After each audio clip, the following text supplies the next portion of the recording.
မမျော်လင့်တဲ့တနေ့မှနေဝင်ခဲ့ရင်ဆိုရချင်းတဲ့ဂုဏ်တော်ချီးမွမ်းခြင်းနဲ့ဒီသချင်းကအားလုံးလည်းသိပြီးသားခဏခဏလည်းဆိုပြီးသားဆိုပေမဲ့ဒီသချင်းလေးအခုချိန်မှာမြန်မာပြည်ရဲ့ဒီနိုင်ငံရေးတွေနဲ့ပေါ့နော်ကျမတို့ပြန်စဉ်းစားကြည့်ရင်ကျမတို့ပိုင်ဆိုင်ထားတဲ့အရာတွေကတနေ့ကျရင်အကုန်လုံးထားခဲ့ရမယ့်အရာဖြစ်တယ်ဒါကြောင့်မလို့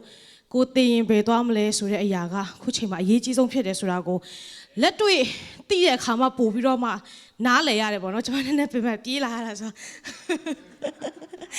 မေဝါဆန်စကူထဲဝင်သွားရင်မေဝါဖျားကြောင်တဲ့ဟာဆိုကလေးနဲ့တင်နေတဲ့ချိန်ဆိုโอเคဆိုတော့ဒီမမျောလင်းတဲ့တနေ့မှာဆိုတဲ့ချင်းလေးနဲ့ကုန်တော့ချီးမွမ်းကြပါတယ်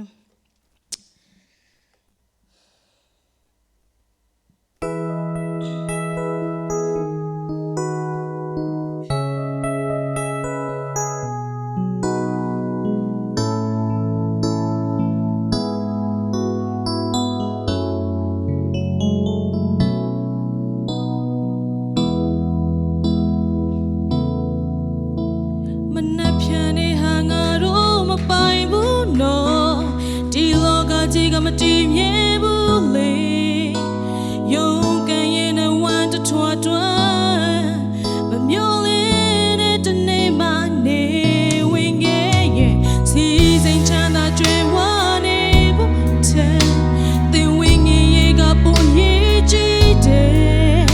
အချိန်လေးရှိတော့မှပြန်ဆန်းစစ်ပါနောက်မချသေးကမှthey just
ရောက်စင်ဖျက်ရှင်ကောင်းကြည့်ပေးပါစေ